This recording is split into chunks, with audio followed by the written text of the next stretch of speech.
আসসালামু আলাইকুম, শুভ সন্ধ্যা সবাইকে। আপনাদের সাথে বোধহয় আমার আগে দেখা হয়নি। আমি আগে অন্যদের ক্লাস ৪১-এর ক্লাস নিয়েছি। ক্লাস প্রিলিমিনারির কিভাবে প্রস্তুতি নেওয়া উচিত সে বিষয়ে আমি একবার কথা বলেছিলাম। আমি জানি না আপনারা সেটা শুনেছেন কিনা।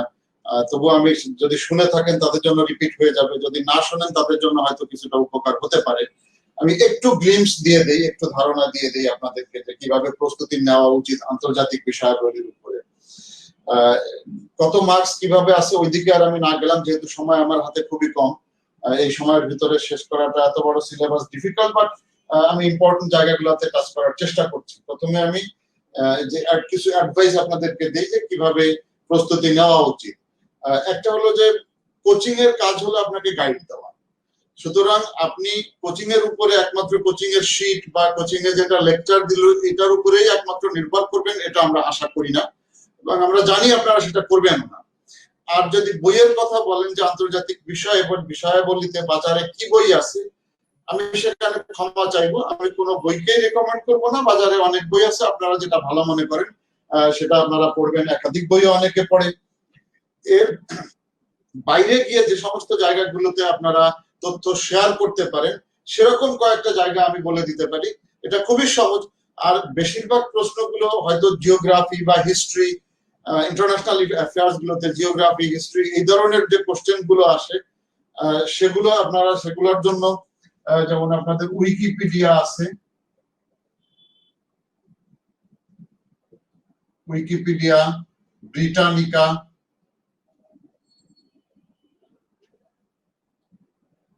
ব্রিটানিকা, হিস্ট্রি, তারপরে আপনার সিআইএ ওয়ার্ল্ড ফ্যাক্ট বুক, এই ধরনের বিষয়গুলো আছে। সিআইএ ওয়ার্ল্ড ফ্যাক্ট বুক, এরকম সাইট গুলোকে আপনারা কনসাল্ট করতে পারেন ওয়েবসাইটের জন্য। যেমন বঙ্গবন্ধুর উপরে যদি আমরা বলি তাহলে একদম তথ্যভিত্তিক যেটা আছে বঙ্গবন্ধুর উপরে সরকারের নিজের একটা ওয়েবসাইটে রেখা আছে, মুজিব 100.gov.bd, এটা সরকারের। বঙ্গবন্ধু রিলেটেড সব তথ্য আপনারা এখানে পাবেন, জাতির জনকের তথ্যগুলো আপনারা এখানে অফিসিয়াল ওয়েবসাইটেই পেয়ে যাবেন। সো কিন্তু এইগুলো থেকে আপনারা যদি আবার যে তথ্যগুলো নিবেন দয়া করে একটু যাচাই বাছাই করে নিবেন। যেমন উইকিপিডিয়া, এটা খুব সহজলভ্য একটা জায়গা, কিন্তু এটাতে এডিট করার সুযোগ থাকে। চাইলে আপনিও তথ্য দিয়ে ওটাকে এডিট করে ফেলতে পারেন। যে কারণে ওই তথ্যটাই যে একদম কারেক্ট সব ক্ষেত্রে সেটা ধরে না নিলেই ভালো হয়। আরো আশেপাশের দুই একটা জায়গা, তার অথেন্টিক জায়গাগুলোকে আপনারা খুঁজে নেওয়ার চেষ্টা করবেন।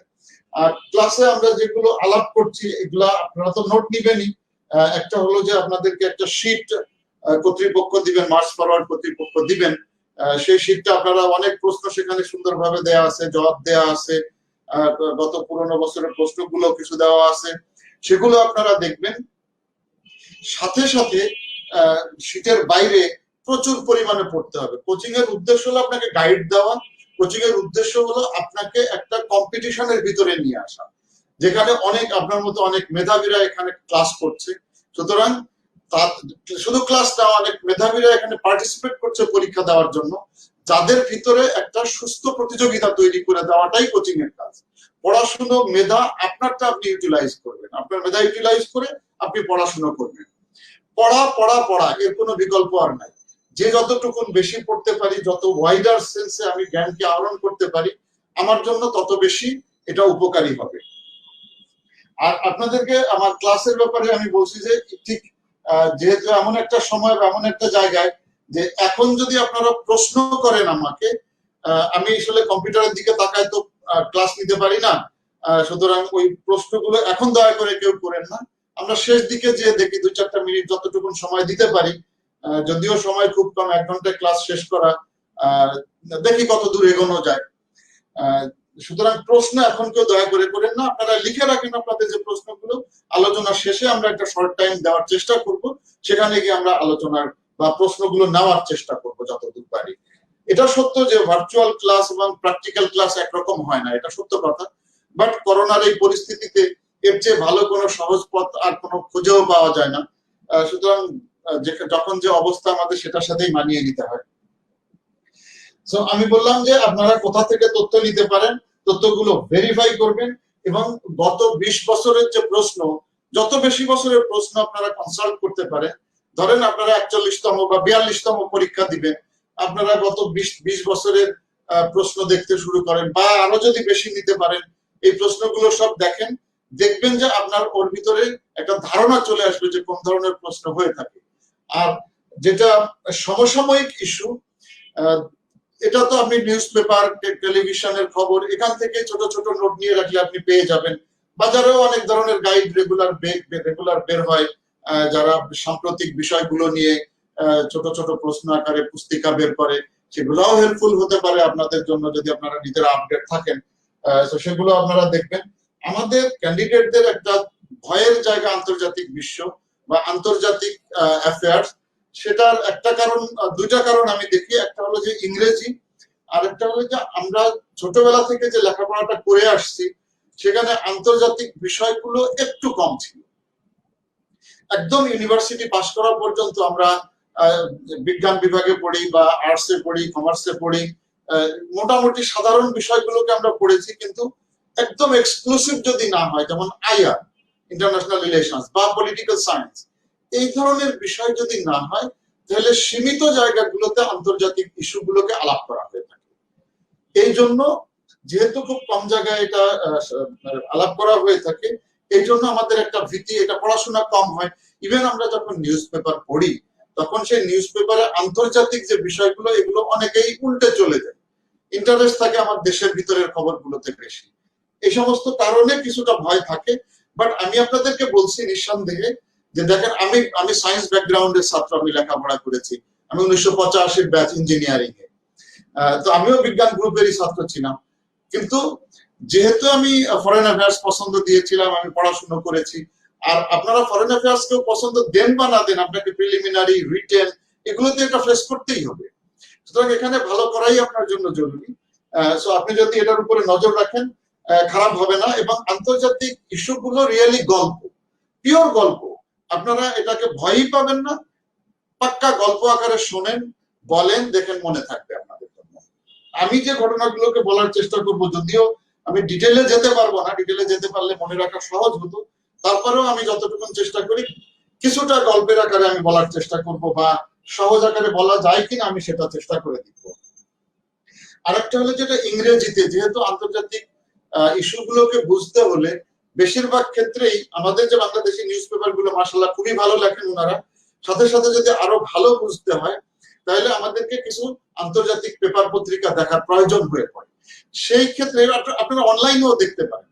যেমন এখন আমেরিকাতে ইলেকশন মোটামুটি শেষ হয়ে গেল, এটার যে ইস্যুস গুলো যদি আপনি আরো ভালো করে জানতে চান, আপনি ওয়াশিংটন পোস্ট পড়তে পারেন, নিউ ইয়র্ক টাইমস পড়তে পারেন, গার্ডিয়ান পড়তে পারেন, সানডে পড়তে পারেন, মিরর পড়তে পারেন।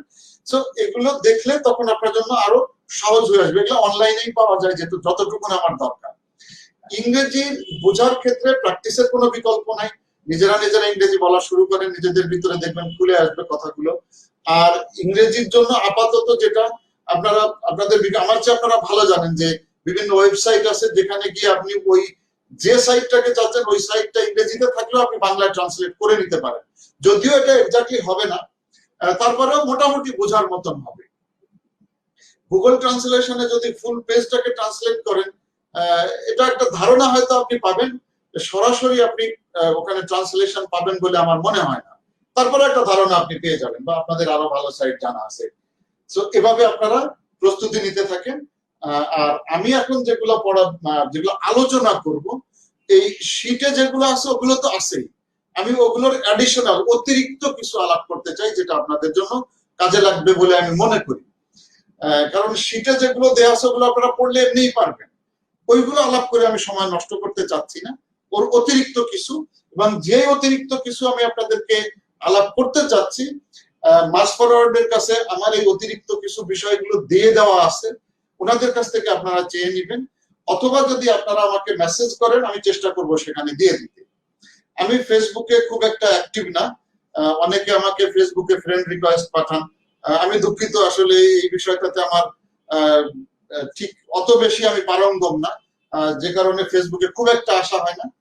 তারপরেও যদি কেউ আমাকে মেসেজ করেন, আমি সেই মেসেজে আমার যে শীটটা এটা আমি পিডিএফ ফরম্যাটে আপনাকে দিয়ে দেওয়ার চেষ্টা করব।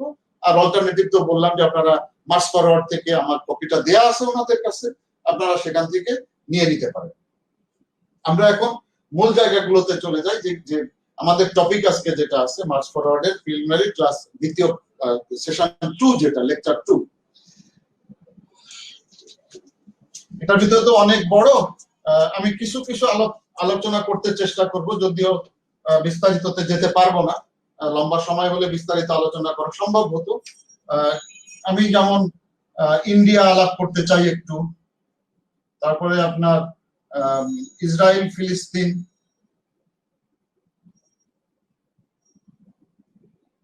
ফিলিস্তিন নিয়ে আলোচনা করার ইচ্ছে আছে যতটুকুন পারি।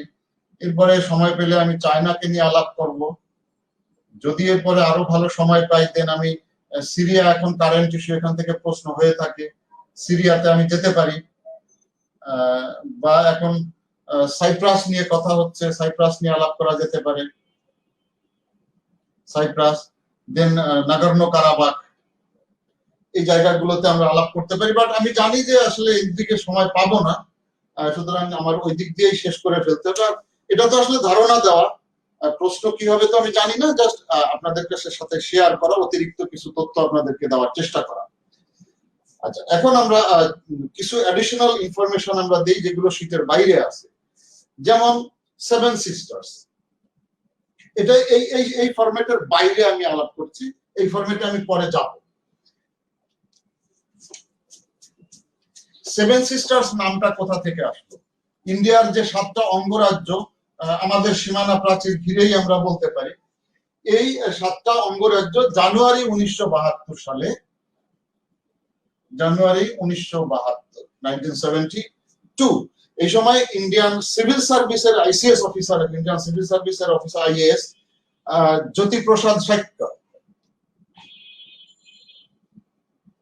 এইগুলো আপনারা চাইলে নোট নিতে পারেন। আর আমি তো শর্ট ফর্মে বললাম যে আমি দিয়েও দিব, আপনাদের জন্য যেটা সুবিধা মনে করেন সেটা আপনারা করতে পারেন। জ্যোতিপ্রসাদ সাইক্য, যদি বাংলায় বলেন তাহলে আপনি বলতে পারেন জ্যোতিপ্রসাদ সাইক্য।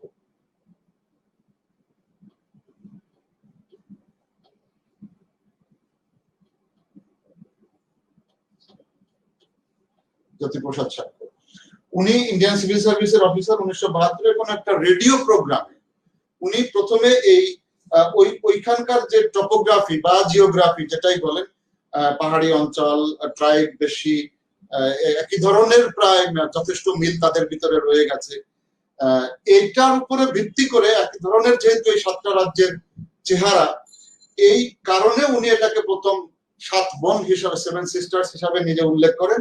সেখান থেকে এই জিনিসটা চলে আসছে। 7 সিস্টার্স এর সাথে ইন্ডিয়ার অন্য রাজ্যগুলো, শিলিগুড়ি, দ্যাট মিন্স পশ্চিমবঙ্গের যে শিলিগুড়ি আছে, এই জায়গাটা দিয়ে, আমাদের উত্তরবঙ্গের একদম কাছে, শিলিগুড়ি দিয়ে 22 কিলোমিটার রাস্তা, এটাকে বলা হয় চিকেন নেক।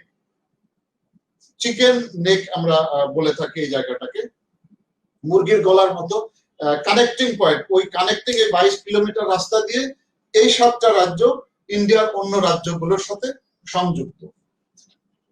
এরপরে আমরা চলে আসি, এটা একটা পয়েন্ট আছে। এরপর আমরা চলে আসি গোল্ডেন ট্রায়াঙ্গেল, তারপর আপনার গোল্ডেন ক্রিসেন্ট, এগুলা লেখা আছে আপনাদের শীটে। আমি অন্য আঙ্গিকটা নিয়ে আসতে চাচ্ছি, ওইখানে বাইরের আঙ্গিকটা। গোল্ডেন ক্রিসেন্ট এবং গোল্ডেন ট্রায়াঙ্গেল। গোল্ডেন ট্রায়াঙ্গেলটা হলো আমাদের মিয়ানমার, থাইল্যান্ড এবং লাওস। মিয়ানমার, থাইল্যান্ড, লাওস, এটার চেহারা অনেকটা ট্রায়াঙ্গুলার, এই জন্য ট্রায়াঙ্গেল বলা হয়। আর গোল্ডেন ক্রিসেন্ট হলো আপনার ইরান, পাকিস্তান এবং আফগানিস্তান। এইটার চেহারাটা ঠিক কিছুটা এরকম চলে আসে, যদি এরিয়া গুলো দেওয়া হয় চাঁদের আকৃতি চলে আসে, এই জন্য এটাকে বলা হয়েছে ক্রিসেন্ট, গোল্ডেন ক্রিসেন্ট। গোল্ডেন কেন আসলো?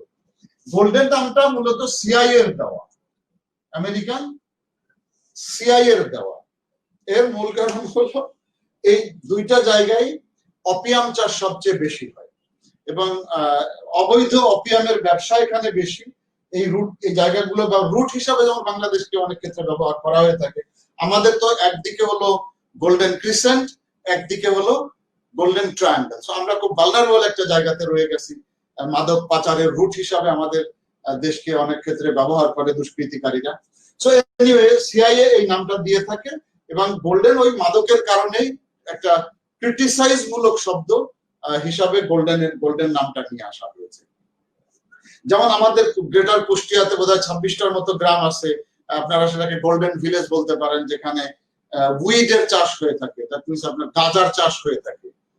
এখানে যেমন ওপিয়াম চাষ হয়, ওপিয়াম থেকে আলটিমেট হলো আপনার হেরোইন তৈরি হয়, মারাত্মক ড্রাগ, যেটা মানুষের জীবন ধ্বংসকারী ড্রাগ, সেই ড্রাগটা তৈরি করা হয়ে থাকে। এটা আমরা আশা করি ক্লিয়ার হলাম যে গোল্ডেন ট্রায়াঙ্গেল এবং গোল্ডেন ক্রিসেন্ট কেন, এবং এটা গোল্ডেন বলা হয় কোন সেন্সে, আর নামটা কে দিয়েছে, আমেরিকান সিআইএ এর নাম দেওয়া এখানে। এরপরে আমরা ছোট্ট এটা টুকরো টুকরো জায়গাগুলো আমি নিয়ে আসতে চেষ্টা করছি। যেমন সার্ক, আমরা এটাকে লিখি SAARC। সার্কের যখন জন্ম হয়, এটা 1980 সালে প্রফেসর মোহাম্মদ শামসুল হক উনি এটাকে প্রথম ধারণ করেন। প্রফেসর মোহাম্মদ শামসুল হক ঢাকা ইউনিভার্সিটির শিক্ষক ছিলেন স্যার, প্রফেসর মোহাম্মদ শামসুল হক। উনার ব্রেন চাইল্ড এটা। 1980 সালের দিকে উনি এটাকে চিন্তা ভাবনা শুরু করেন। কারণ হলো যে পৃথিবীর সব দেশেই একটা আঞ্চলিক অর্গানাইজেশন বা আঞ্চলিক সংগঠন, কোনো না কোনো ভাবে আঞ্চলিক নেতাদের বসার একটা ফোরাম ছিল। দুঃখজনক ভাবে 1980 সাল বা 85 সাল পর্যন্ত এই অঞ্চলটাতে, সাউথ এশিয়ার যে দেশগুলো, 8টা দেশ এখন, এই দেশগুলোর বসার কোনো ফোরাম এক জায়গায় ছিল। আর সবচেয়ে বড় সমস্যা এখানে ইন্ডিয়া এবং পাকিস্তান। এই অঞ্চলের যে কোনো উন্নয়নের তারা যেমন বড় একটা প্রতিনিধি, তারা যেমন বড় একটা অংশীদার, একই সাথে তাদের কারণে এই উন্নয়নগুলো বাধাগ্রস্ত হয় পাকিস্তান এবং ইন্ডিয়ার বৈরিতার কারণে। সুতরাং এই নেতাদেরকে যদি একসাথে বসানো সম্ভব হয়, তাহলে অনেক ধরনের বিভেদ সহজে সমাধান করা সম্ভব। এই চিন্তা ভাবনা থেকে একটা কোনো অর্গানাইজেশন নেই বা কোনো ফোরাম নেই যেখানে রাষ্ট্রপ্রধানরা বা সরকার প্রধানরা বসতে পারেন, সাথে সাথে এই দুই দেশকে একসাথে এক টেবিলে নিয়ে আসার মতন কোন সুযোগ ওই সময় পর্যন্ত সরাসরি ফরমালি ছিল। এই চিন্তা ভাবনা থেকে ওনার সময় জিয়াউর রহমান সাহেব ছিলেন, ওনার ব্রেনে এটা ঢুকিয়ে দেওয়া হয় এবং উনি এটাকে ভালো মতোই কনসিভ করেন। দেন এই সার্ক গঠনের তোড়জোড় শুরু হয়, বিভিন্ন দেশের সাথে আলাপ সালাপ করা। সার্ক যখন শুরু করা হয় 1985 সালের ডিসেম্বর মাসে, 1985 সালের ডিসেম্বরে ঢাকাতে প্রথম সার্ক সামিট হয়। এর আগ পর্যন্ত, সামিটের আগ পর্যন্ত সার্কের মূল কথা বানানটা ছিল SARC, SAARC, south Asian regional cooperation. অতিরিক্ত যে এটা অ্যাসোসিয়েশন, এটা পাকিস্তানের যিনি প্রেসিডেন্ট ছিলেন তৎকালীন, যখন 1985 সালে সার্ক সামিট হচ্ছে ঢাকাতে, ওই সামিট যখন, সামিট বলতে মানে রাষ্ট্রপ্রধান অথবা সরকার প্রধানদের যে সম্মেলন, সেটাকে সামিট বলা হয়ে থাকে। তো ওই সামিটের সময় জিয়াউল হক, জেনারেল জিয়াউল হক, উনি একটা প্রস্তাব দিলেন যে হ্যাঁ ঠিক আছে, সাউথ এশিয়ান রিজিওনাল কোঅপারেশন, আমরা যদি এটাকে একটা অ্যাসোসিয়েশন আকারে দিয়ে দেই, তাহলে বোধহয় এটা আরো ভালো হয়, নিজেদের বন্ধুত্ব প্রকাশ করাটা, একটা অ্যাসোসিয়েশন ফিল করতে পারি আমরা একজন আরেকজনের প্রতি। এই জিনিসটা ওই সামিট, দ্যাট মিনস অন্য 8 জন যে রাষ্ট্রপ্রধান ছিলেন, সরকার প্রধান যারা সবাই ছিলেন, ওনারা এগ্রি করেন এবং ওই সামিট থেকে এটার নাম SAARC হিসাবে দেখানো হয়। সাউথ এশিয়ান অ্যাসোসিয়েশন এখানে চলে আসে, রিজিওনাল কোঅপারেশনের করতে যেটা আছে। কিছু ছোট ছোট ইকোনমিক বিষয়গুলোকে আমরা নিয়ে আসি, যেগুলো মূলত আমি এশিয়া কেন্দ্রিক, যেহেতু আজকে আমার আলোচনার বিষয় এশিয়া, এশিয়ার ক্ষেত্রে আমি নিয়ে আসবো। যেমন টাইগার ইকোনমি। টাইগার ইকোনমি বলা হয় যে সমস্ত অর্থনীতিগুলো মোটামুটি দ্রুতভাবে, যে সমস্ত দেশগুলোর অর্থনীতি দ্রুত এগিয়ে যায়, সাথে সাথে শুধু অর্থনীতি এগোনো না, সাথে সাথে তার মানুষের জীবনযাত্রা, স্ট্যান্ডার্ড অফ মানুষের লিভিং, সেটাও যাতে যখন বেড়ে যায় তখন ওইটাকে বলা হয়, দ্রুত যখন বাড়ে তখন সেটাকে টাইগার ইকোনমি হিসেবে মানুষ বর্ণনা করে থাকে, যারা ইকোনমিস্ট তারা বর্ণনা করে থাকে। যেমন 4 এশিয়ান টাইগার,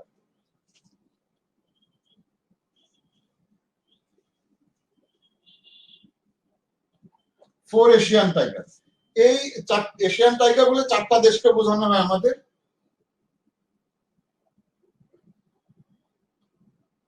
এক নম্বর হলো সাউথ কোরিয়া, 2 নম্বর তাইওয়ান,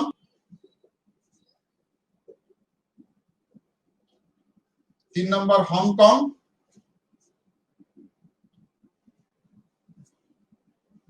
4 নম্বরে সিঙ্গাপুর। এর কারণ হলো 1960-এর দশক থেকে 1990-এর দশক, এই 3 দশকের ভিতরে এই 4টা দেশ তাদের ইকোনমিক গ্রোথ ডাবল ডিজিটে নিয়ে গেছে।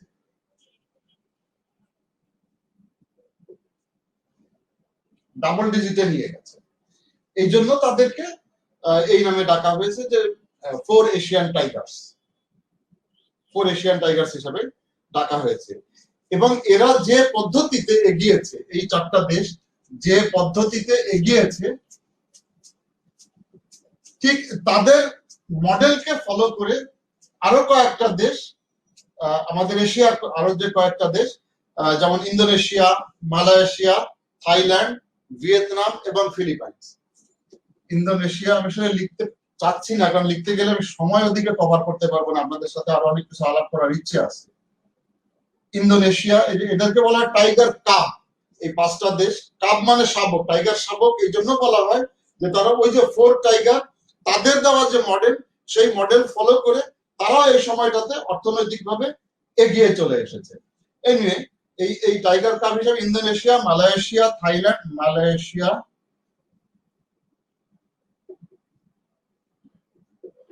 Thailand, Vietnam, Philippines.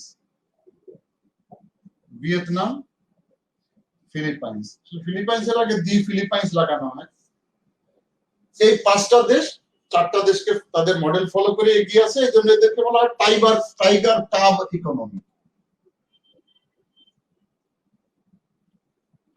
ব্যাঘ্র শাবক, ওদের ফলো করার কারণে, কারণ তাদের টেকনোলজি এবং মডেল তারা ফলো করেছে।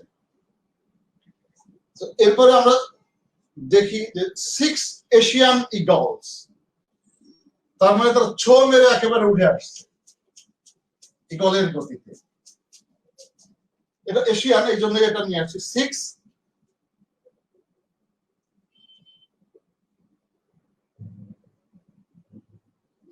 Asian Eagles. 6টা দেশ, ওর ভিতর থেকে টাইগার যাদেরকে বললাম ওদের ভিতরে মিক্স, এই জন্য তারা আবার নতুন করে টাইগার বলে নাই, তারা তাদেরকে নাম দেওয়া হয়েছে তাদের ইগলস। এই 6টা দেশ হলো আপনার, আমি বলি, Malaysia, Hong Kong, Singapore, Malaysia,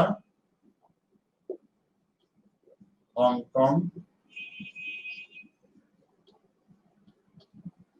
Singapore, 3টা হলো Malaysia, Hong Kong, Singapore, Taiwan, Korea এবং জাপান।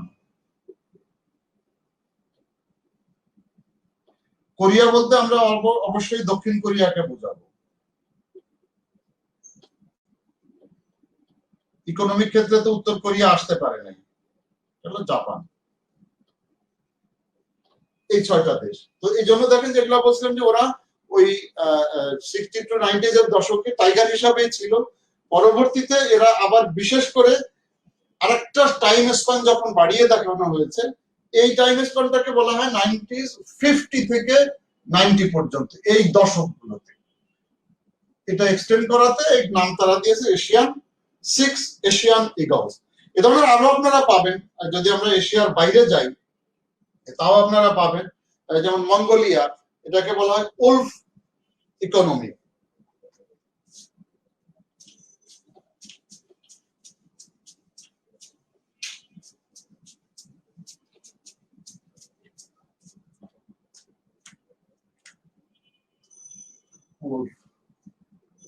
হলো মঙ্গোলিয়া। তারা বাঘের চেয়ে বেশি ক্ষিপ্র গতিতে এগিয়েছে বলে নিজেদেরকে বলা হয়, এই জন্য তাদের নাম দেওয়া হয়েছে। র্যাপিড যেহেতু উঠেছে, এই জন্য ওল্ফ ইকোনমি বলা হয় তাদেরকে। এর বাইরেও যদি আমরা যাই, যেমন অ্যানাতোলিয়ান টাইগার্স, এশিয়ার বাইরে জাস্ট একটা এক্সাম্পল আমরা নিয়ে আসলাম। তারপরে অ্যানাতোলিয়াটা হলো আপনার টার্কির একটা জায়গা। এদের ওই 1980s এদের ডেভেলপমেন্টের কারণে এদেরকে অ্যানাতোলিয়ান টাইগার বলা হয়, টার্কির ওই অঞ্চলটাকে। যেমন গালফ টাইগার যদি আমরা বলি, এটা এশিয়ার ভিতরে। গালফ টাইগার আপনার দুবাই বা ইউএই কে বলা হয়ে থাকে স্পেসিফিক্যালি, যদি আপনি নেন ইউএই দুবাই, এর দুবাই। কারণ হলো 1990-তে এই দশকে, এক দশকেই সে যথেষ্ট পরিমাণে তার ইনফ্রাস্ট্রাকচার থেকে শুরু করে অর্থনীতি অন্যান্য জায়গাগুলোতে প্রচুর এগিয়ে নিয়ে চলে আসছে। আর ডেফিনেটলি এর পরবর্তীতেও এগিয়েছে, কিন্তু এই একটা স্পেসিফিক কারণে এই সময়টাকে ক্যালকুলেট করে দুবাইকে গালফ টাইগার বলা হয়ে থাকে। এরকম বাল্টিক টাইগার আছে, সেল্টিক টাইগার আছে, টেট্রা টাইগার আছে। ওটা ওদের অঞ্চল নাম হিসাবে, বাল্টিক অঞ্চলে যারা আছে, যেমন এস্তোনিয়া, লাটভিয়া, লিথুয়ানিয়া, বাল্টিক যে তিনটা স্টেট, তাদের নামকরণ অনুসারে বাল্টিক টাইগার বলা হয়। যেমন আপনার টেট্রা, মানে টেট্রা যদি বলি, টেট্রা ইকোনমি,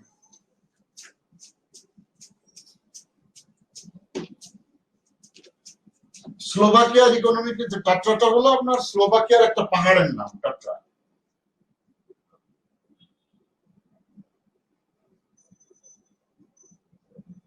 স্লোভাকিয়ার একটা মেইন মাউন্টেন যেটা, ওটার নাম টাট্রা। এই কারণে স্লোভাকিয়ার ইকোনমিটা যখন খুব দ্রুত গতিতে ভালো হওয়া শুরু করেছে, ওটার নাম দেওয়া হয়েছে টাট্রা ইকোনমি। ইমার্জিং সেভেন, এটা একটা মিক্স, এখানে শুধু এশিয়া না, বরং বিভিন্ন দেশ মিলে যারা ইমার্জ করতে শুরু করেছে, এটা একটা মিক্স। এই নামটা প্রথমে নিয়ে আসে যেহেতু 2006 সালে অর্থনীতি বিষয়ক যে আছে আপনার প্রাইস ওয়াটার হাউস কুপার্স একটা অর্গানাইজেশন আছে, আমি একটা শব্দ, এটা প্রাইস ওয়াটার হাউস কুপার, একটা নাম। যদি আপনি আলাদা প্রাইস ওয়াটার হাউস দেন কুপার্স, এটা একটা অর্থনৈতিক ম্যাগাজিন, তারা খুব ভালো ম্যাগাজিনও বের করে প্রাইস ওয়াটার হাউস কুপার। এরা প্রথমে এই 7টা দেশকে নিয়ে বললো যে এদের ইকোনমি খুব দ্রুত ইমার্জ করছে, দ্রুত তারা এগিয়ে যাচ্ছে। তারা প্রথম শব্দ E7 ইউজ করে, ইমার্জিং 7। ই মানে ইমার্জিং 7। এই দেশগুলো হলো চায়না,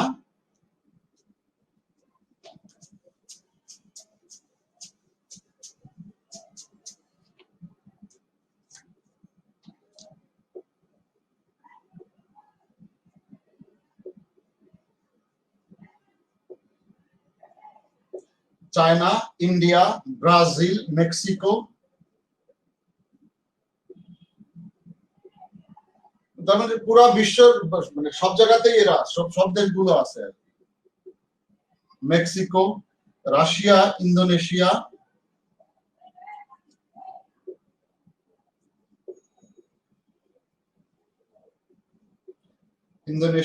এবং টার্কি।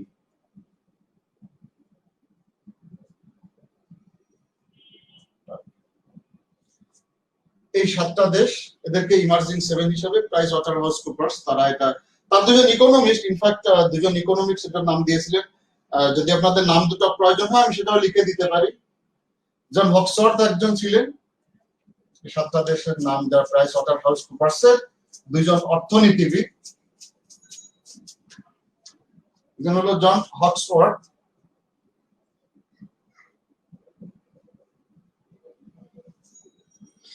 স্পেলিং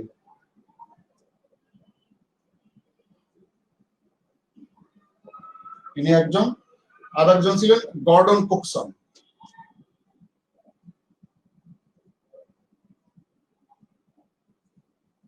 এই দুই অর্থনীতিবিদ এই শব্দটাকে প্রথমে নিয়ে আসেন ইমার্জিং 7 হিসাবে। তো কিছু বিভিন্ন ধরনের পলিটিক্যাল বা সবকিছু মিলে ইকোনমি এশিয়ার উপরে কিছু তথ্য দেওয়ার আমরা চেষ্টা করলাম। এখন আমরা সময় খুব দৌড়ায় ভাই, সরি, আধা ঘন্টা চলে গেল এর ভিতরে। আই ডোন্ট নো, এটা 1 ঘন্টা আসলে কভার করা আমার জন্য খুব ডিফিকাল্ট হয়ে ওঠে, বাট এনিওয়ে কিছু করার নেই, কাটসাট করতেই হয়। ইসরায়েল প্যালেস্টাইন বা আমি ইন্ডিয়া কিছু আলাপ, ছোট করে ইন্ডিয়া কিছু আলাপ করে ফেলি আপনাদের সাথে, তারপরে দেখি ইসরায়েলে প্যালেস্টাইনে যাব। যেহেতু আমার প্রতিবেশী দেশ, আমার জন্য খুবই গুরুত্বপূর্ণ। ইন্ডিয়া প্রায় 30টা কারণ আছে যে ইন্ডিয়া আমার জন্য গুরুত্বপূর্ণ, বাট এটা আপনাদের এখানে আলোচনা না করলেও চলবে। ইনশাল্লাহ আমি ধারণা করি যে আপনারা সবাই পাস করে যাবেন প্রিলিমিনারিতে, তখন রিটেনের সময় আমরা আরো বিস্তারিত করে এগুলো আলাপ করবো ইনশাল্লাহ। 2-3 ঘন্টা সময় নিয়ে আমরা তখন ক্লাসে এগুলো প্রশ্নোত্তরের মাধ্যমে আলাপ করব। আমি ব্যক্তিগতভাবে যখন ক্লাস নিয়ে থাকি বিভিন্ন জায়গাতে, আমি ক্লাস নেই না, আমি ওয়ান ওয়ে কিছু করারও নাই আপাতত, সেই নিয়ে আমরা ইন্ডিয়া সম্পর্কে কিছু তথ্য। আর প্রিলিমিনারিতে ইনফ্যাক্ট আপনার তো অত ডিটেইল প্রয়োজনও হয় না, যেহেতু এমসিকিউ, সুতরাং ওই জন্য অত বেশি প্রয়োজনও হয় না, সে কারণে অত বেশি আলোচনা আমি করছিও না। বাট আমি জানি যে আপনারা নিজেরা একটু অনেক বেশি গুণে পড়বেন, আমার এটা জানাই আছে। ইন্ডিয়ার একটা মটো আছে, ইন্ডিয়ার মটোটা আপনারা জানেন নিশ্চয়ই, সত্যমেব Jayate. I am sorry, সত্যমেব Jayate, এটা বাংলায় সত্যমেব জয়তে, সংস্কৃত শব্দ এটা, সত্যমেব জয়তে। এই ইংরেজিটা আছে truth alone Trump's, Donald Trump না, সত্যই প্রিভেল করবে সবসময়। এটার অফিসিয়াল ট্রান্সলেশনটা হলো ট্রুথ, একমাত্র সত্য যা, truth alone trumps, truth alone trumps. এটা হলো ইন্ডিয়ার মটো, সত্যমেব জয়তে। ইংরেজি translation truth alone trumps, official ট্রান্সলেশনটা তারা এভাবে ব্যবহার করে।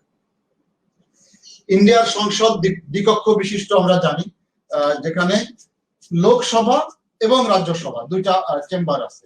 লোয়ার চেম্বারটা হলো লোকসভা, যেটা সাধারণ মানুষের ভোটে নির্বাচিত হয়ে থাকে সদস্যরা, প্রতি 5 বছর পর পর এই নির্বাচনটা হয়, এবং নির্বাচনের জন্য একজন সদস্যের কমসে কম বয়স 25 বছর হতে হয় মিনিমাম, এটা কনস্টিটিউশন অনুযায়ী। এই যে এবং এখানে আপনার সর্বমোট সিট আছে 545টা, লোকসভা যেটা।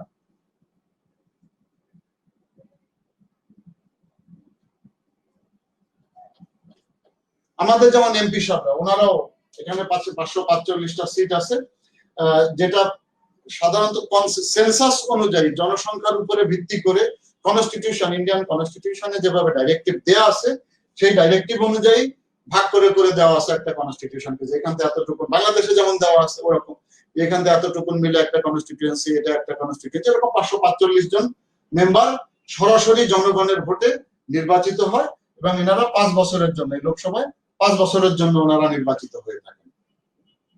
কিছু শর্ত আছে যে একজন ক্যান্ডিডেট হতে হলে তাকে মিনিমাম 25 বছর বয়স হতে হবে, তাকে ইন্ডিয়ার স্থায়ী বাসিন্দা হতে হবে, তার নামে কোনো ক্রিমিনাল মামলা থাকা চলবে না, এই ধরনের কিছু শর্ত দেওয়া আছে। বাট 545 জন গেলেন। আর আপার হাউস যেটা যদি আমরা বলি, সেটা হলো রাজ্যসভা।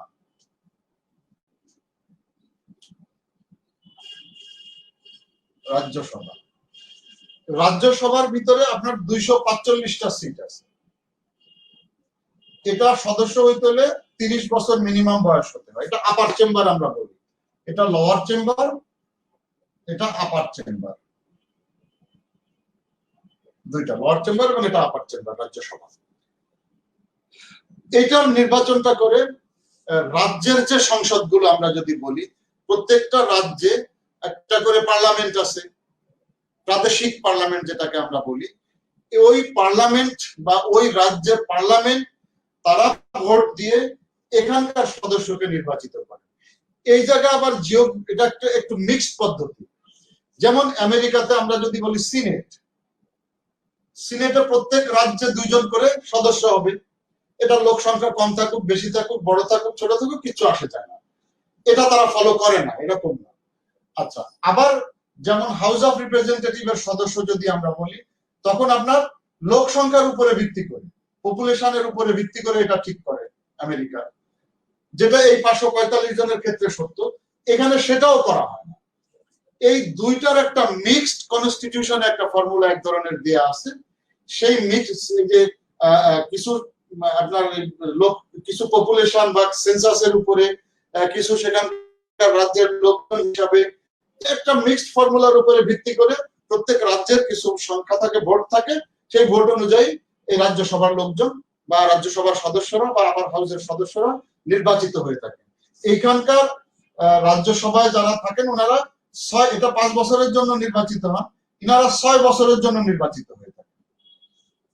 রাজ্যসভার যিনি প্রধান, এটার যিনি প্রধান থাকেন, লোকসভার যিনি চেয়ারম্যান যদি আমরা বলি, আমাদের যেমন বাংলাদেশের স্পিকার, ওখানেও স্পিকার। রাজ্যসভায় যিনি প্রধান থাকেন, যিনি পরিচালনা করেন, প্রেসিডেন্ট বলেন যাই বলেন, উনি ইন্ডিয়ার যিনি, ভারতের যিনি ভাইস প্রেসিডেন্ট, পদাধিকার বলে উনি রাজ্যসভার চেয়ারম্যান অলওয়েজ, পদাধিকার বলে। এইখানে যেমন সিনেটে একই, আমেরিকান সিনেটে একই বিষয় থাকে যে আমেরিকান ভাইস প্রেসিডেন্ট অলওয়েজ সিনেটের প্রধান থাকে, সিনেটের উনি প্রেসিডেন্ট থাকে, প্রেসিডেন্ট বা ওরা চেয়ারম্যান বলে, সিনেটের প্রধান উনি থাকেন। তো এটা হলো আপনার রাজ্যসভা, এবং এটা আরো ডিটেল আলাপ করা যেত, বাট অন্যদিকে যাবো, এই জন্য সরি পাচ্ছি না, বেশি সময় খোলাইতে পারবো না। জাস্ট একটা আমি ধারণা দিলাম। আপনারা ওদের ওয়েবসাইটে গেলে এটা সম্পর্কে আরো ভালো ডিটেল জানতে পারবেন যে রাজ্যসভার কাজ কি, কিভাবে গঠন হয়, এটা অনেক সময় লাগবে, আপনারা জানতে পারবেন সেভাবে। ভারতের আমরা জানি যে 15ই আগস্ট 1947 তারা ব্রিটিশ থেকে আলাদা হয়েছে। ইনফ্যাক্ট এটাকে আমরা স্বাধীনতা দিবস বলতে পারি ভারতে। ভারতে আরেকটা জিনিস আছে যেটাকে আমরা বলি রিপাবলিক ডে। এটা তো যেদিন তারা ভারত স্বাধীন হলো, ডোমিনিয়ন বলা হয়, যেটা স্বাধীনতা, ডোমিনিয়ন। আরেকটা আছে ভারতের রিপাবলিক ডে।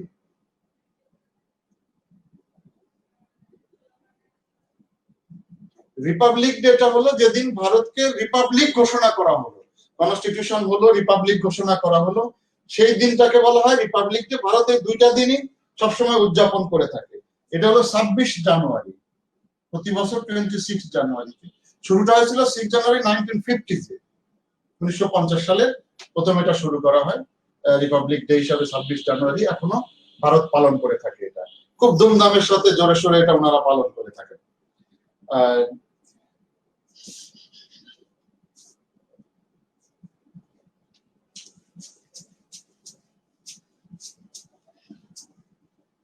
আমি আসলে শুধু সময়ের দিকে থাকা আর এগোতে পারছি না। বিশ্বের ভিতরে সবচেয়ে বড় পোস্টাল নেটওয়ার্ক ভারতে, পোস্টাল নেটওয়ার্ক।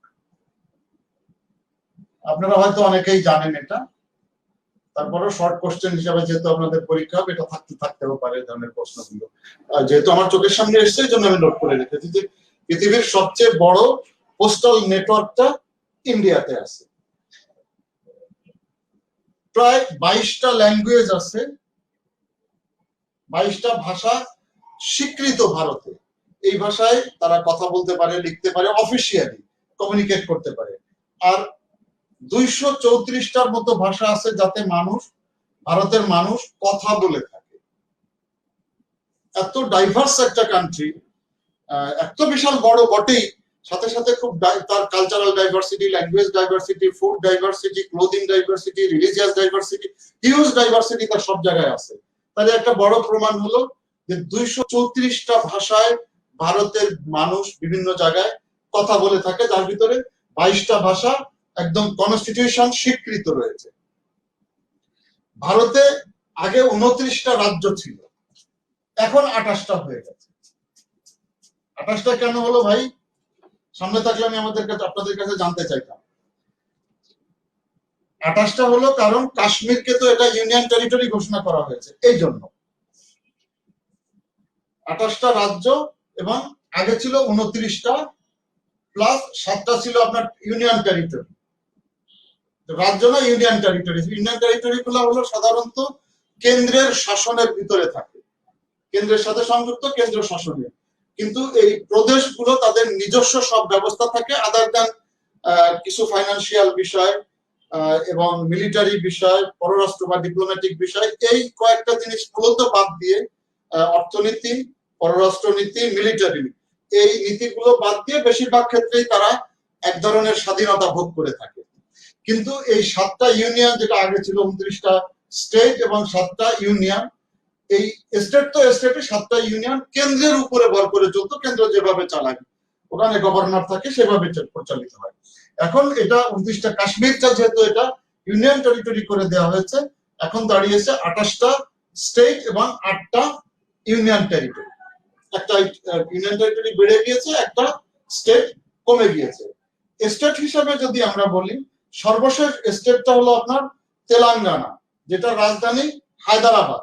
এটা 2 জুন 2014 তৈরি হয়, 2 জুন 2014।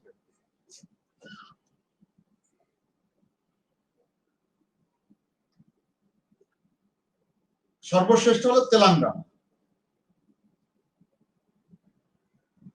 এটার ক্যাপিটাল হলো হায়দ্রাবাদ।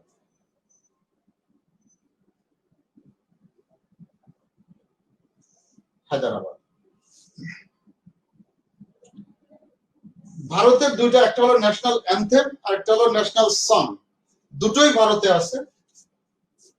আমাদের যেমন ন্যাশনাল অ্যানথেমই আমরা বলি, কিন্তু ওদের একই সংসদের একই সিটে একই বৈঠকে দুইটাকেই পাশ করা হয়। এটা 24 জানুয়ারি 1950 একসাথে সংসদের একই অধিবেশনে, একটা হলো ন্যাশনাল অ্যানথেম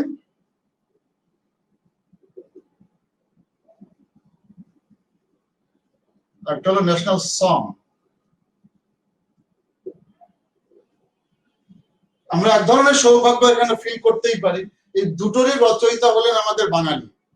এটা তো জাতি কবিগুরুর জনগণ মন অধিনায়ক ভারত ভাগ্য বিধাতা, এটা ন্যাশনাল অ্যানথেম, যেটা জনগণ মন অধিনায়ক কবিগুরুর লেখা।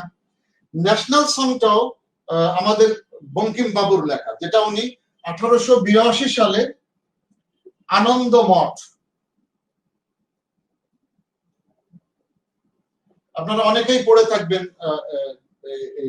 বঙ্কিমের এই উপন্যাসটা, ওই জায়গায় উনি প্রথম এটা ব্যবহার করেন, বন্দে মাতরম। এবং এই বন্দে মাতরমটাকেই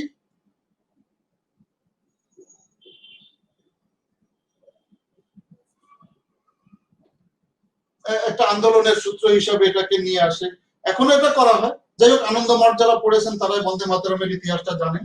তো এটা হলো আপনার national anthem, sorry national song, দুটোই একই দিনে ক্লিয়ার করে। এটা আমরা বলেছিলাম কোনটা, জনগণ মন অধিনায়ক ভারত ভাগ্য বিধাতা, জনগণ মন, এটা ন্যাশনাল অ্যানথেম। দুটোই আমরা বললাম যে এটা বাঙালিদের রচনা। হাইয়েস্ট ক্রিকেট গ্রাউন্ড, বিশ্বের সবচাইতে উঁচু ক্রিকেট গ্রাউন্ড ছাল্লিতে, হিমাচল প্রদেশের একটা জায়গা, ছাল্লি। হাইয়েস্ট ক্রিকেট গ্রাউন্ড, যেহেতু আপনারা ক্রিকেট পছন্দ করেন অনেকে, এই জন্য এটা বললাম, হিমাচলে ছাল্লি, হিমাচলে এটা অবস্থিত।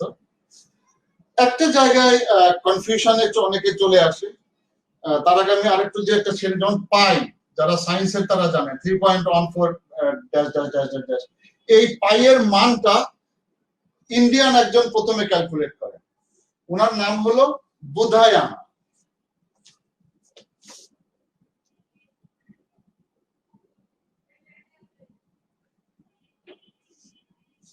রামানুজম যেমন অঙ্কের একদম বিশ্বকোষ আমরা বলে থাকি, উনি ইন্ডিয়ান।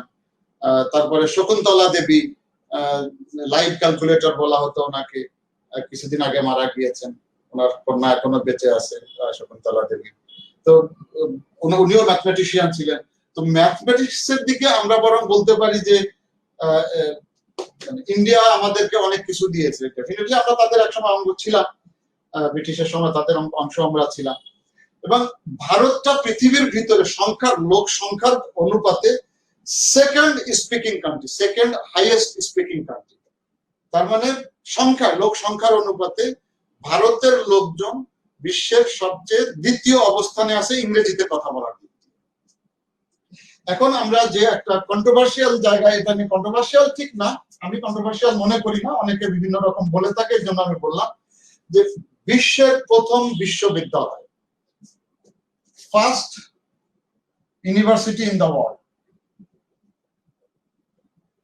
এটা দুইটা নাম বলে থাকে, একটা হলো আপনার তক্ষশিলা, যেটাকে আমরা বাংলা তক্ষশিলা বলি,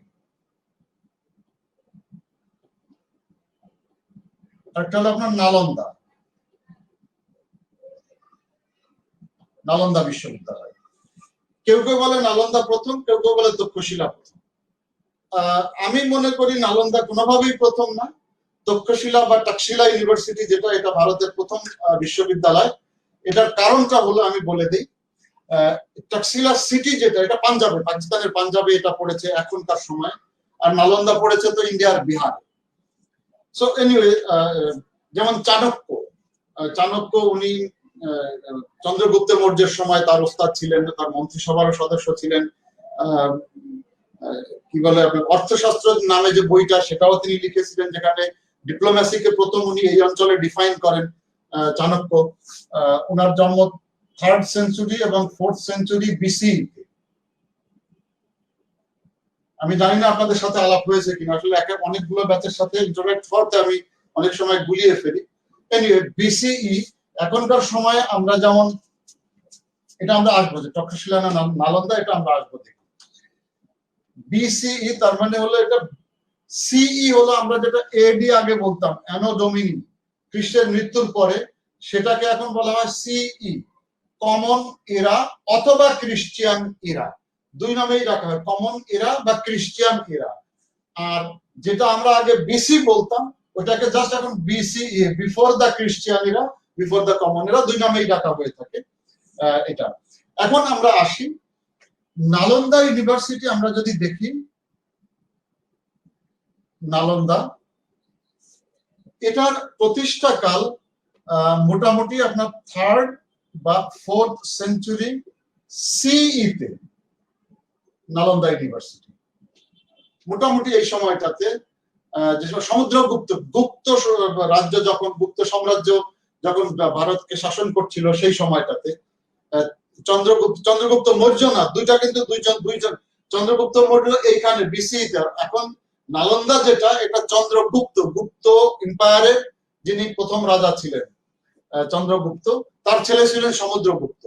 এই গুপ্ত সাম্রাজ্যের সময় নালন্দা ইউনিভার্সিটিটা প্রতিষ্ঠিত হয়, মোটামুটি আপনার 4th সেঞ্চুরি সিই তে, বা আপনারা যদি বোঝার সহজ হলো এডি যদি বলেন, বলতে পারেন এডিতে, এই সময়টাতে।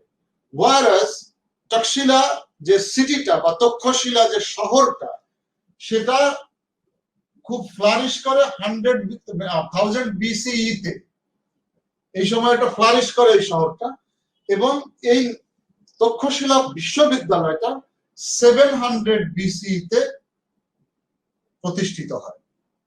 সুতরাং এটা 700 বিসি, আর এটা হলো 3rd বা 4th সেঞ্চুরিতে। তার মানে 1100 বছরের পার্থক্য এই দুইটার ভিতরে। তক্ষশিলা ইউনিভার্সিটির প্রায় 1100 বছর পরে এসে নালন্দা ইউনিভার্সিটি ফ্লারিশ করে বা প্রতিষ্ঠিত হয়। সুতরাং এই এতটুকুন জ্ঞান, আমি ভুল হতেই পারি, আমি যতটুকুন পড়েছি আমার কাছে এটা মনে হয়েছে। আমার রেফারেন্স গুলো আছে, কেউ যদি বলেন আমি রেফারেন্স গুলো দিয়ে দিতে পারবো, আপনারাও নিজেরা খুঁজে নিতে পারবেন ওয়েবসাইটে, তো আপনারা আমার চেয়ে আরো বেশি এক্সপার্ট। সো এই জন্য বললাম যে পৃথিবীর সবচেয়ে প্রথম বিশ্ববিদ্যালয় হলো 700 বিসিই তে এই তক্ষশিলা বা তক্ষশিলা ইউনিভার্সিটি, যেটা পাঞ্জাবে আছে, পাকিস্তানের পাঞ্জাব প্রদেশে পড়েছে। বিহারে বা পাকিস্তানের পাঞ্জাবে আমার যাওয়ার সুযোগ হয়েছে, সেই জায়গাগুলো দেখারও আমার সৌভাগ্য হয়েছে, আমি বলতে পারি। ও প্রায় 50 মিনিট চলে গেছে, আমি সরি, দৌড়ে পারছি না আমি। আমরা একটু অন্যদিকে, ইন্ডিয়ার, আমার ইনফ্যাক্ট ইসরায়েল প্যালেস্টাইন নিয়ে আমার কিছু কথা বলার ইচ্ছে। তারপরে আমি জানি না, সময় পেলে আমরা তখন চায়না বা অন্যদিকে যেতে পারি। কারণ ইসরায়েল, ইন্ডিয়া থেকে যেমন প্রশ্ন হওয়ার সম্ভাবনা থাকে, চায়না থেকে প্রশ্ন হওয়ার সম্ভাবনাও থাকে। ইসরায়েল প্যালেস্টাইন নিয়ে আমরা সাধারণত আমাদের ইমোশনের কারণে হলো একটু বেশি সেদিকে চিন্তা ভাবনা করি, অনেকে ব্যক্তিগতভাবেও চিন্তা ভাবনা করি। প্রশ্ন তো হয়েই থাকে, বিভিন্ন ভাবে এটা প্রশ্ন হওয়ার সুযোগ আছে এবং হয়েও থাকে। এই জন্য আমি কিছুটা ইসরায়েল প্যালেস্টাইন প্যালেস্টাইন নিয়ে অল্প কিছু হলেও আলাপ করতে 10 মিনিটও যদি পারি দেখি বা কতটুকু পারি আলাপ করার চেষ্টা করি, যতটুকু হাতে সময় কুলায়।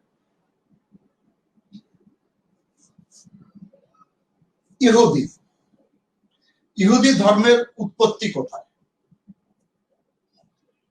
যারা এখানে দুইটা শব্দ আমরা একটা নিয়ে আসি, একটা হলো জুডাইজম, একটা হলো জায়নিজম।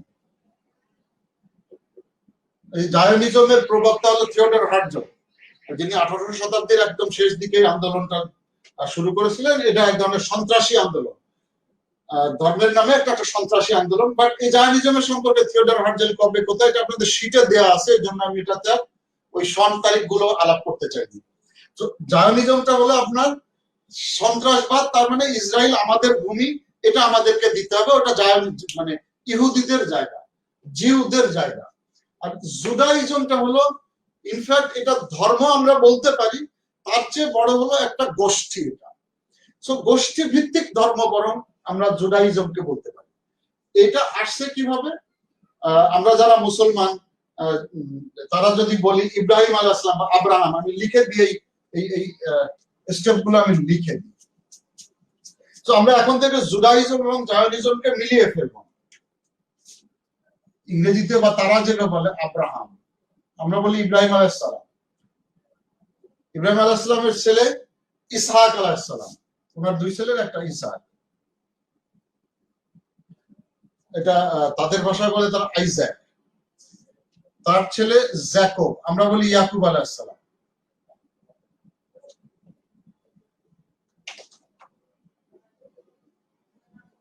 আমরা বলি এটা হলো ইব্রাহিম আলাইহিস সালাম, ইসহাক আলাইহিস সালাম, ইয়াকুব আলাইহিস সালাম। ইয়াকুব আলাইহিস সালামকে ইসরা বলা হতো। উনার সন্তান, উনার 10টা সন্তান ছিলেন, যার 4 নাম্বার সন্তানের নাম ছিল জুডা, ফোর্থ সন বা ফোর্থ কিড। আমরা বলি বা কোরআনের ভাষায় বলি ইয়াহুদা। এই জন্য তার থেকে এই ধর্মটার নামকরণ করা হয়েছে বিধায় ইয়াহুদা থেকে ইয়াহুদি বলি, আর জুডা থেকে জুডাইজম বলা। এই জন্য বললাম যে এটা গোষ্ঠী ভিত্তিক, যেহেতু একজনের বংশ থেকে এটা আসছে, নামকরণ করা হয়েছে, এই জন্য জুডাইজম বলা হয়। সুতরাং ওটা ধর্ম অথবা গোষ্ঠী, যেভাবে আপনি নেন নিতে পারেন। ইহুদি যারা, ওনারা বলেন যে না, জুডাইজম আমরা ওখান থেকে নাম নিয়েছি, এটা সত্য কথা। একটা জিনিস এখানে আমরা বলি যে প্রফেট মোসেস তারা বলে, যেটা মোসেস তাদের প্রফেট, মোসেস প্রফেট ঠিক আছে, তার উপরে তোরা নাজিল হয়েছে, আমরা যে তাওরাত বলি, তোরা, তারা বলে তোরা, তাওরাত আমরা বলি, তাওরাত নাজিল হয়েছে। ইনফ্যাক্ট তাওরাতকে বলা হয় আপনার হিব্রু বাইবেল, এর অনেকগুলো নাম আছে। আমরা বলি তাওরাত, আর তাদের ভাষায় যদি আমরা বলি হিব্রু বাইবেল তারা বলে, অথবা ওল্ড টেস্টামেন্ট। আর নিউ টেস্টামেন্টটা হলো যেটা ঈসা আলাইহিস সালাম বা জেসাসের উপরে যেটা অবতীর্ণ করেছিলেন আল্লাহ, সেটাকে বলা হয় নিউ টেস্টামেন্ট। এভাবে উল্লেখ করা হয়ে থাকে। আমি বিস্তারিততে এই মুহূর্তে যেতে চাচ্ছি না। সো এনিওয়ে, মোসেস হলো তাদেরকে, তার উপরে তোরা অবতীর্ণ হয়েছে সত্য, সাথে সাথে মুসা আলাইহিস সালামকে তারা ত্রাণকর্তা হিসাবে বলে, কারণ তার যে বংশধর ছিল তারা ফেরাউনের কবলে দীর্ঘ অনেক বছর একটা অভিশপ্ত হয়ে আটকে ছিল তাদের জিন্দেগি। তারা দাসত্ব বরণ করেছিল ফারাওদের। ফারাও তো একটা বংশ, আপনারা জানেন, ফারাউন, ওই ওটার ফারাওয়ের প্লুরাল হলো ফেরাউন, যেটা কোরআনে ফেরাউন বলা হয়েছে, এটা একটা প্লুরাল শব্দ, ফারাও মূল শব্দ। ফারাওদের সাথে সে, তারা গোলাম হয়েছিল দীর্ঘদিন। এই ঘটনাগুলো আপনারা জানেন যে মুসা আলাইহিস সালাম একজন কিপ্তি, যারা ফারাও, যারা কিপ্তি বলা হয়, তাদের একজনের নাকে ঘুষি দিলেন, চলে গেলেন, ভেগে দৌড়া চলে গেলেন, ইত্যাদি ইত্যাদি যে গল্পগুলো আছে আপনারা এটা জানেন। তারপরে মোটামুটি এখান থেকে এই ইহুদিদেরকে উদ্ধার করে বলে ইহুদিরা বিশ্বাস করে, এই জন্য তাকে বলা হয় তাদের উদ্ধারকর্তা। আর তাদের ধর্মের মূল, তারা যদিও জুডার নাম অনুসারে আসছে, তারা বলে যে আমাদের ধর্মটা ইব্রাহিম বা আব্রাহাম থেকে আসছে, আব্রাহামের সাথে আমাদের একটা চুক্তি হয়েছে, তাদের ফোর ফাদারের কোভেনান্ট বলে, কোভেনান্ট।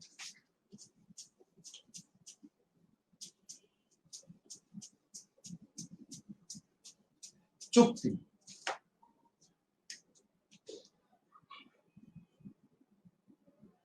ওরা কভেনেন্ট শব্দটাই ব্যবহার করে থাকে। সেটা ইব্রাহিম আলাইহিস সালামের সাথে, তাদের ভাষা আব্রাহামের সাথে তাদের বংশের যে চুক্তিটা হয়েছে, সেই চুক্তি অনুযায়ী তারা আব্রাহামের কথাগুলো মেনে চলবে। এর প্রেক্ষিতে তারা আব্রাহাম তাদেরকে কি করবেন, তাদেরকে এই যে যেটা জায়গাটা এখন ইসরায়েল যেটা আমরা বলছি, ইনফ্যাক্ট এটা লেভেন্টের অংশ, যাই হোক ইসরায়েল আমরা যেটাকে বলছি, এই জায়গাটা জেরুজালেম সহ এই জায়গাটা তাদেরকে দিয়ে দিবেন, এটা প্রমিস করেছেন, এবং তাদেরকে স্বর্গে নিয়ে যাবেন ইত্যাদি ইত্যাদি। তো এই চুক্তি অনুযায়ী আব্রাহাম বা ইব্রাহিম আলাইহিস সালাম যেহেতু তাদেরকে প্রতিজ্ঞা করেছেন, that means I am sorry,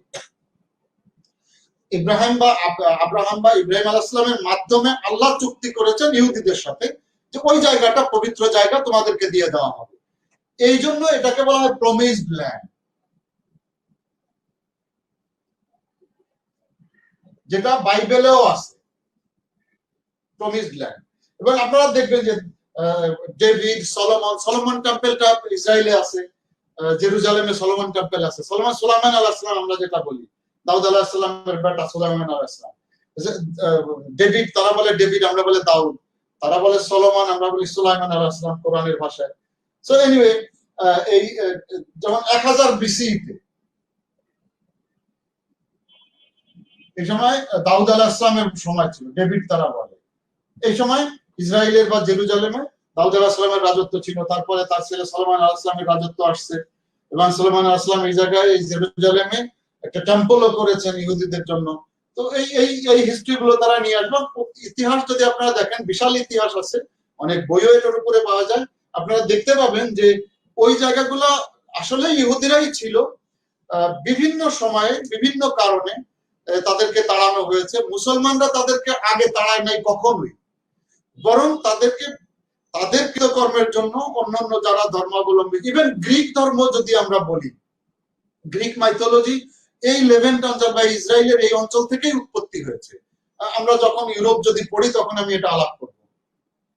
Europa নামটা যেভাবে এসছে, ইউরোপা যে প্রিন্সেস ছিলেন, সে এই অঞ্চলেই তার বসবাস ছিল, তাকে এখান থেকে ছিনতাই করে নিয়ে যাওয়া হয়, অপহরণ করে নেওয়া হয়। এনিওয়ে, সেটা আমরা পরে আসবো তখন। তো এই অঞ্চলটা থেকেই আমরা বলতে পারি যে তাদের জায়গা ছিল, বিভিন্ন কারণে তাদের অসংখ্যবার এখান থেকে বিতাড়িত করা হয়েছে। সর্বশেষ আমরা রোমান এম্পায়ার যখন খ্রিস্টানদের যখন রমরমা অবস্থা রোমানরা এই অঞ্চলটাকে দখল করেন এবং তাদেরকে তাড়িয়ে দেয়। এই সময় তারা এই অঞ্চল থেকে ছুড়ে পুরা ইউরোপ, ইভেন কি আমেরিকা পর্যন্ত তারা ছড়িয়ে ছিটিয়ে যায়।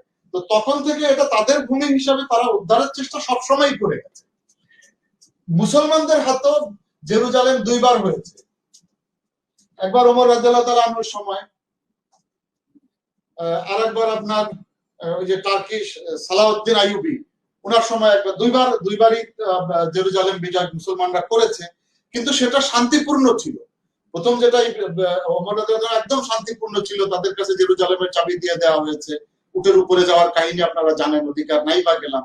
সালাউদ্দিনের সময় এটা যুদ্ধ বিগ্রহ হয়েছে, বিজয় করেছেন, কিন্তু উনি ওইভাবে তাড়িয়ে দেন নাই সবাই। ইভেন প্রথম বিশ্বযুদ্ধের সময় তাদেরকে তাড়ানো হয়েছে। ইহুদিদের কিছু প্রচন্ড সেলফিশ নেচার আছে, প্রচন্ড সেলফিশ নেচার, যে কারণে তারা সব, এক হলো যে তারা প্রচন্ড অর্থের লোভী, দ্বিতীয় হলো তারা সেলফিশ, কাউকে হেল্প করতে চায় না।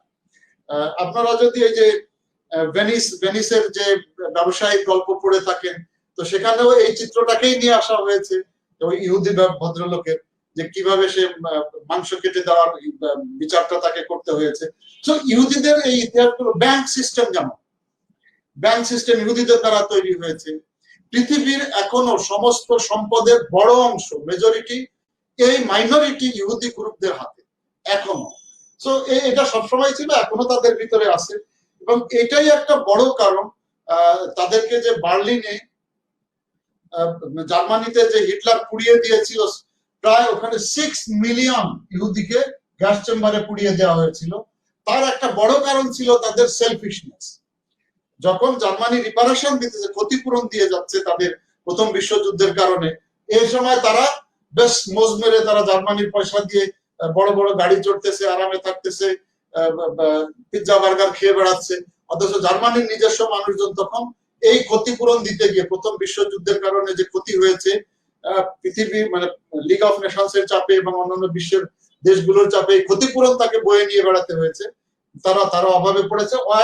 যারা জার্মানিতে ইহুদি ছিল তারা অনেক তেলে অবস্থায়। এটা কারণ, আরো অনেকগুলো কারণ আছে। তো সব যেমন ইহুদিরা নিজেদেরকে মনে করে তারা ব্লু ব্লাডেড পৃথিবীতে একমাত্র, আবার ওদিকে জার্মানরা নিজেদেরকে মনে করে ব্লু ব্লাডেড। তো সেখানে সাইকোলজিক্যাল একটা সমস্যাও তাদের ভিতরে রয়ে গেছে, কার নাক উঁচু এগুলাও রয়ে গেছে। এরকম বিভিন্ন কারণ মিলেই গ্যাস চেম্বারে 6 মিলিয়ন ইহুদিকে এই ভদ্রলোক পুড়িয়ে দিয়েছিলেন বা তাদেরকে মেরে ফেলেছিলেন। ফুয়ার বলে না, হিটলারকে ফুয়ার বলা হয়। তো তার সময় এই সময় মেরে দেওয়া হয়। সো এনিওয়ে 1 ঘন্টা শেষ, আমি কই বসে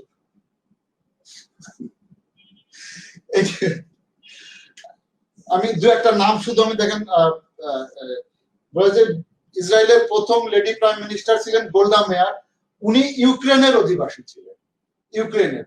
ওনার আরো কয়েকটা নাম আছে, যেমন গোল্ডা মেয়ার তো ওনাকে আমরা ডাকি গোল্ডি মাবোভিচ, এটা ওনাকে ডাকা হতো, ওনার মূল নামের অংশ এটা, গোল্ডি মাবোভিচ। পরে ওটাকে গোল্ডা মেয়ার বলা হয়েছে। সেটার কারণ হলো তার নামটা এরকমও ছিল, তার হাজবেন্ডের নামের সাথে মিলে গোল্ডি, এটাকে সংক্ষেপ করে গোল্ডা বানানো হয়েছে। মায়ারসন,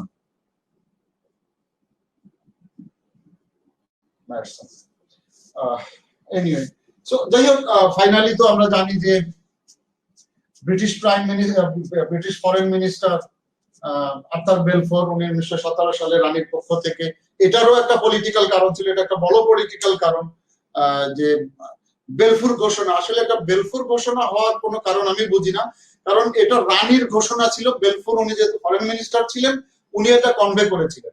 উনি যে অঞ্চল থেকে বা যে এলাকা থেকে এমপি নির্বাচিত হতেন, ওই এলাকাটা ইহুদি অধ্যুষিত এলাকা ছিল, এবং ওনার যারা সাপোর্টার তারাও ইহুদি নেতা ছিল, এবং ওনার যারা ফাইন্যান্স করেছে তারাও ইহুদি ছিল। এই জন্য ইহুদিদের উপরে ওনার এক ধরনের অনুকম্পা বা এক ধরনের লিগেসি বা দায়বদ্ধতা সবসময় ছিল। সো সেই পার্শ্ব হিসাবে, সেই অংশ, সেটারই ফলোয়ার হিসাবে এটা একটা কারণ। আর একটা কারণ ছিল আমরা ভিতরে সাইকোলজিক্যাল কারণ, আমরা যেটা অনেক লেখাতে পড়ে থাকি, যে ইহুদিরা সারা ইউরোপে, একদম সে পূর্ব ইউরোপ, পশ্চিম ইউরোপ, সারা ইউরোপেই তারা ছড়িয়ে ছিটিয়ে ছিল। ইভেন ইজিপ্ট থেকে শুরু করে আশেপাশের সব দেশগুলোতেই আছে, কিন্তু ইউরোপে তারা প্রচুর পরিমাণে ছিল। বিভিন্ন সময় যখন তারা এখান থেকে বিতাড়িত হয়েছে, তারা ইউরোপেই বেশিরভাগ শেল্টার নিয়েছে। আমেরিকাতেও তারা শেল্টার নিত, একসময় আমেরিকা তাদের ভিসাও বন্ধ করে দিয়েছিল। এনিওয়ে, সো আমি কোন জায়গায় ছিলাম, আমি সব ভুলে গিয়েছি। ইহুদিদের যে আপনার আর্থার বেলফোর, এটাও একটা লিগেসি। সে চাচ্ছিল না যে ইহুদিরা ওখানে থাকুক, চাচ্ছিল যে ইহুদিদেরকে কোথাও সরিয়ে অন্য জায়গায় নিয়ে যায়, তারা সেখানে মারামারি, কাটাকাটি, পিটাপিটি যা ইচ্ছা তাই করুক। এটাও অন্তর্গত একটা বিষয় ছিল।